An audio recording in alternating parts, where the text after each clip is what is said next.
మరి ఈరోజు బహుజన్ సమాజ్ పార్టీ తరఫున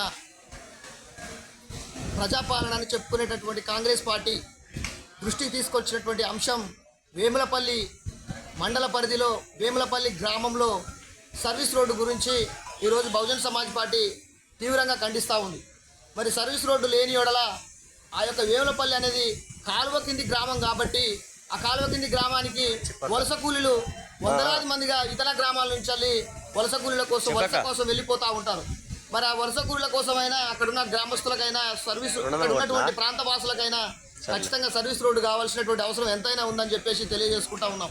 మరి ఈ సమస్య రోడ్డు భవనాల శాఖ మంత్రి మన స్థానికంగా ఉండడం మన గర్వకారణం. కోమటిరెడ్డి వెంకరెడ్డి గారే మనకు రోడ్డు రవాణాలకు ఉన్నటువంటి సమస్య మన కళ్ళ ముందు కనపడతా ఉంది. మరి ఈ సమస్య కూడా అతను పట్టించుకున్నటువంటి సందర్భం కళ్ళ ముందు కనిపిస్తూ ఉంది. ఈరోజు చూసుకున్నట్లయితే ప్రజాపాలనని చెప్పుకునేటటువంటి కాంగ్రెస్ పార్టీ వందలాది మందిగా ఈరోజు కలెక్టరేట్ గారి ముందు, కలెక్టరేట్ గేట్ ముందు, కలెక్టరేట్ ఆఫీస్ ముందు నిరాహార దీక్ష చేస్తున్నటువంటి సందర్భాలు కనిపిస్తూ ఉన్నాయి. మరి ఇలాంటి సమస్యలు ముందు పెట్టుకొని మరి ఏ ప్రభుత్వం ఏం చేస్తుంది అనేది కూడా కంటికి కనిపించట్లేదు అని చెప్పేసి బహుజన్ సమాజ్ పార్టీ తీవ్రంగా ఖండిస్తూ ఉంది.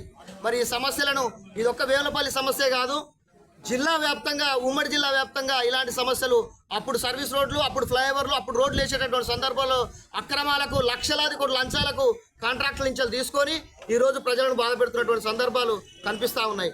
వ్యాపారస్తులు పోయి సర్వీస్ రోడ్లు వేయకుండా, ఫ్లైఓవర్లు వేయకుండా అడ్డుపడి వందలాది కోట్లు స్థానికంగా ఉన్నటువంటి ప్రజాప్రతినిధులకు లక్షల కోట్లు లంచాలు ఇచ్చి ఆ రోజు వాళ్ళ భవనాలు, వాళ్ళ ఆస్తులు కాపాడుకొని ఈరోజు సామాన్యుల ప్రాణాలు తీస్తున్నటువంటి కాంగ్రెస్ పార్టీ అని చెప్పేసి మరోసారి ముక్తకంఠంతో తెలియజేసుకుంటా ఉన్నాను. ఈ సమస్యను మా మంత్రి కోమటిరెడ్డి వెంకరెడ్డి గారు ఖచ్చితంగా మా సమస్యలు తీర్చిదిద్దాలని చెప్పేసి మేము కోరుకుంటా ఉన్నాం. జై భీమ్, జై భారత్, జై బీఎస్పీ.